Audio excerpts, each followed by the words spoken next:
देश में एलपीजी की सप्लाई में कमी की खबरों के बाद सरकार एक्शन में आ गई है। सरकारी सूत्रों के हवाले से मिली जानकारी के मुताबिक आज कैबिनेट की बैठक में ईरान जंग से उपजे हालात पर चर्चा हुई। विदेश मंत्री और पेट्रोलियम मंत्री ने हालात पर जानकारी दी।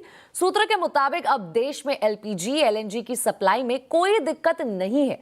इस पर ज्यादा जानकारी के लिए हमारे साथ जुड़े लक्ष्मण रॉय। लक्ष्मण जी, बताइए एलपीजी सप्लाई को लेकर आखिर क्या जानकारी मिल रही है? देखिए, इस पूरे मामले पर सरकार लगातार नजर बनाए हुआ है। बैठकों का सिलसिला चल रहा है। दोपहर में कैबिनेट की बैठक हुई। इस कैबिनेट में इस मुद्दे पर खास तौर से चर्चा हुई। मुद्दा तो ये था कि ईरान वॉर से जो हालात उपजे हैं उससे कैसे निपटा जा रहा है। यहाँ विदेश मंत्री, पेट्रोलियम मंत्री ने अपनी अपनी बातें यहाँ पर रखी। सारे कैबिनेट के मंत्री थे। प्रधानमंत्री इस बैठक की अध्यक्षता कर रहे थे और उस कैबिनेट की बैठक के बाद खुद प्रधानमंत्री ने एक एक करके मुलाकात की विदेश मंत्री के साथ, पेट्रोलियम मंत्री के साथ, ताकि घरेलू मोर्चे पर कहीं कोई दिक्कत की स्थिति ना हो।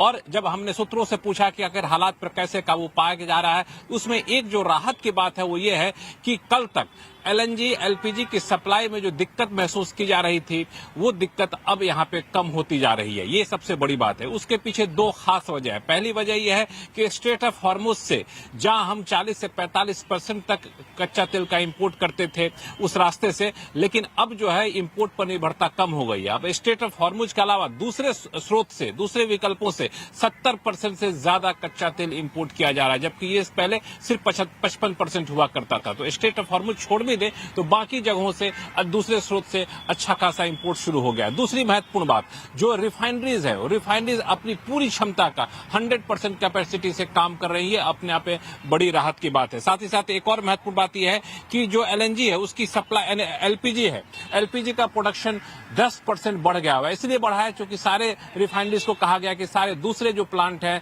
उस पर भी अब एलपीजी का प्रोडक्शन शुरू करिए। नतीजा ये निकला है कि ऑर्डर देने के 24 घंटे के भीतर भीतर एलपीजी की सप्लाई 10% बढ़ गई है। फिर आप पूछेंगे कि आखिर ये मामला क्यों निपटा आ रहा है कि होटल से ज्यादा डिमांड आ रहा है, होटल में एलपीजी की सप्लाई नहीं हो रही है, वहां पे दिक्कत हो रही है। दरअसल हुआ क्या है कि लोगों में एक भय का माहौल बन गया कि आने वाले दिनों में दिक्कत ना हो जाए, तो लोग एक के बजाय 2 सिलेंडर लेना शुरू कर दिए। मांग अचानक से बढ़ गई। इस वजह से किल्लत यहां पे आती दिख रही है। एक और महत्वपूर्ण बात यह है कि सरकार जिस तरीके से नजर बनाए हुए है, उनका मानना है कि फिलहाल जो कमेटी है वो सारे रेस्टोरेंट में जो दिक्कत चल रही थी उस दिक्कत की समीक्षा कर रही है और उनको भी जरूरत के मुताबिक पर्याप्त जो है सो एलपीजी की सप्लाई की जाएगी। और आखिरी बात, जो ये बात चल रही थी कि essential services management act ESMA लागू कर दिया गया है एलपीजी पीएनजी पे, तो ऐसा बिल्कुल भी नहीं है। नेचुरल गैस पे ऐसा कोई एस्मा लागू नहीं किया गया। दरअसल एसेंशियल कमोडिटीज एक्ट के एक प्रोविजन को लागू किया गया जिसके तहत अलग अलग सेक्टर को प्रायोरिटी के आधार पर रख दिया गया, किस सेक्टर को कितना ज्यादा एलपीजी की मुहैया कराया जाएगा, एलएनजी मुहैया कराया जाएगा।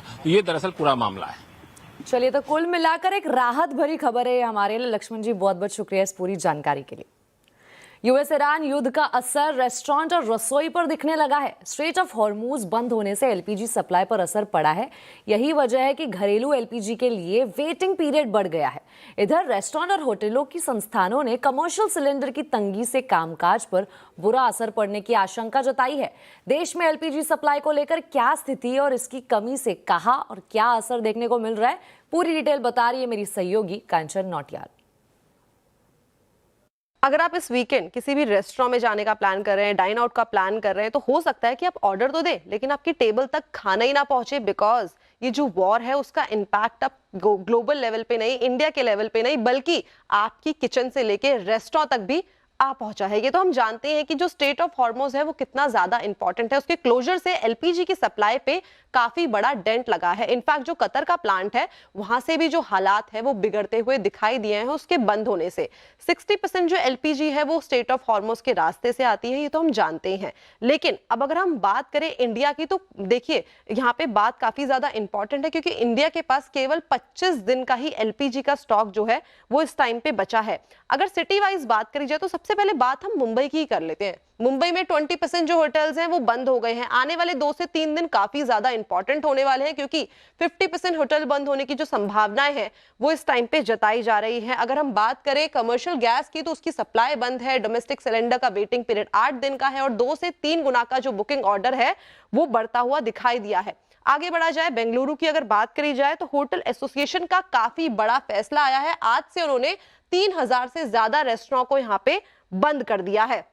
जो इम्पैक्ट है यहीं तक सीमित नहीं है, ये जा पहुंचा है पंजाब, पंजाब से जा पहुंचा कर्नाटका, कर्नाटका से महाराष्ट्र, महाराष्ट्र से आंध्र प्रदेश, तेलंगाना और तमिलनाडु तक जो रेस्टोरेंट है वो इंपैक्ट होते हुए दिखाई दिए हैं। देखिए, जो रेस्टोरेंट बिजनेस है उसका एनुअल टर्नओवर जो देखा गया है वो है करीब करीब 5.7 लाख करोड़ का, यानी कि देख सकते हैं कि कितना बड़ा डेंट यहां पे हमें आता हुआ दिखाई दे सकता है। यही नहीं बल्कि देश भर में 5 लाख से ज्यादा जो रेस्टोरेंट हैं वो हमें प्रभावित होते हुए नजर आए हैं। कंजप्शन की बात करी जाए तो फिस्कल ईयर 25 में करीबन 31 MMT की कंजप्शन, यानी कि पर डे करीबन 15 लाख सिलेंडर्स जो हैं वो डिलीवर होते हुए दिखाई देते हैं। इसके अलावा अगर हम बात करें एक इंसिडेंट की, केरला में तो ये भी बोल दिया गया है कि आप लकड़ियों का इस्तेमाल कर लीजिए, बिकॉज LPG को जो सप्लाई है वहां पे काफी ज्यादा डेंट पड़ता हुआ नजर आ रहा है। रिफाइनरीज को प्रोडक्शन बढ़ाने के आदेश दे दिए गए हैं सरकार की तरफ से, ब्लैक मार्केट पे होर्डिंग पे लगाम लगा दी गई है और जो सिलेंडर बुकिंग का टाइम है उसको भी 21 से 25 दिन का कर दिया गया है। यानी कि ये वॉर अब ईरान, इजराइल, US का नहीं बल्कि आपकी किचन तक भी आ पहुंचा है। अब आपको बता दें, मुंबई में गैस की कमी का असर अब होटलों पर साफ दिखाई देने लगा है। आहार यानी association of hotel and restaurant के मुताबिक अगर 2 से 3 दिनों में हालात नहीं सुधरे तो महाराष्ट्र के लगभग सभी होटल और रेस्टोरेंट बंद होने की कगार पर होंगे। आहार के प्रेसिडेंट विजय शेट्टी से खास बात की संवाददाता विवेक गुप्ता ने। इस समय हमारे साथ आहार के प्रेसिडेंट विजय शेट्टी जी, उनसे बात करते हैं। सर, LPG को लेकर जो इशू, जो गाइडलाइन सेंट्रल गवर्नमेंट तैयार की थी, क्या उसका इम्पैक्ट आपके बिजनेस, आपके जो होटल और रेस्टोरेंट्स के जो ओनर्स हैं उस पर भी इफेक्ट पड़ रहे हैं? बिल्कुल सही फरमाया आपने।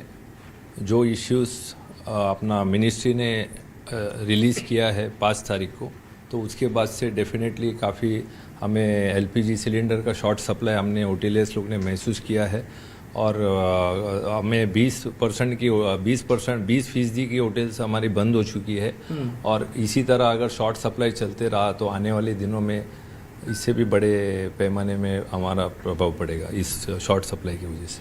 लेकिन सर, सेंट्रल गवर्नमेंट ने साफ तौर पे कह दिया कि एसेंशियल और नॉन एसेंशियल, एसेंशियल में एजुकेशन सेंटर्स हुए, हॉस्पिटल्स हुए, उनको गैस सिलेंडर LPG देना अनिवार्य है कंपैरिजन टू दिस होटल और रेस्टोरेंट इंडस्ट्रीज। तो क्या लगता है कि अगर एसेंशियल को प्रोवाइड किया जाएगा और नॉन एसेंशियल को प्रोवाइड नहीं किया जाएगा तो इसका और ज़्यादा इम्पैक्ट बढ़ेगा? डेफिनेटली इम्पैक्ट पड़ेगा ही।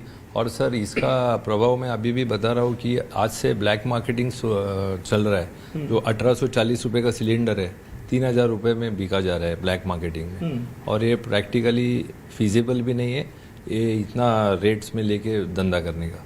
सो आज ही हमने हमारे civil minister, food and civil supplies के मिनिस्टर छगन भुजबल साहब से मुलाकात किया, तो उन्होंने हमें आश्वासन दिया है कि वो ये हमारे विषय को CM साहब के साथ, फडणवीस साहब के साथ चर्चा करके हमें कुछ राहत दिलाने की जल्द से जल्द कोशिश करेंगे। अन्यथा मेजॉरिटी ऑफ द होटल्स हमें मैक्सिमम 2 से 3 दिन में बंद करने की नौबत आ जाएगी। साथ ही NRAI यानी national restaurant association of India का भी कहना है कि उनके रेस्टोरेंट के पास सिर्फ 1 दिन का LPG सिलेंडर है और वेंडर आगे के लिए फोन नहीं उठा रहे। अगर हालात नहीं सुधरे तो 75% रेस्टोरेंट बंद हो जाएंगे। NRAI के वाइस प्रेसिडेंट जोरावर कालरा से खास बात की हमारे संवाददाता रोहन सिंह ने। तो सर, पहले तो मैं आपसे ये पूछना चाहूंगा कि इस वक्त क्या स्थिति है दिल्ली के जो अलग अलग रेस्टोरेंट्स हैं, आपके पास यूजुअली डेली में कितना सिलेंडर की यूज होती है, आज आपके पास कितनी है और कल के लिए आपका क्या एक्सपेक्टेशन है? देखिए, सिचुएशन तो काफ़ी डायर है ही है। सप्लाई ऑलरेडी काफ़ी हद तक रिस्ट्रिक्ट हो चुका है। मेरे ख्याल से 75% of all restaurants in India LPG use करते हैं as primary source of cooking. तो अगर वो बंद होता है तो जाहिर सी बात है 75% रेस्टोरेंट और क्लाउड किचन बंद हो जाएंगे, तो हिंदुस्तान को तो फीड करना इम्पॉसिबल हो जाएगा। एंड काफी लोग हैं जो घर पे खाना नहीं बना सकते हैं, उनका है ही नहीं, सुविधा ही नहीं है, तो वो लोग कैसे फीड करे जाएंगे? So we are essential service. यहाँ पे ऑलरेडी जो सिचुएशन होनी शुरू हो गई है, इसके सप्लाई बहुत रिस्ट्रिक्ट हो चुका है। वेंडर्स फोन नहीं उठा रहे हैं, वेंडर्स के पास ही सप्लाई नहीं है, बिकॉज उनको mandate apparently from oil company ये आया है कि आप 19 kg सिलेंडर हम आपको ही नहीं देंगे। तो अगर उनको ही नहीं मिलेगा तो वो हमारे को कैसे देंगे?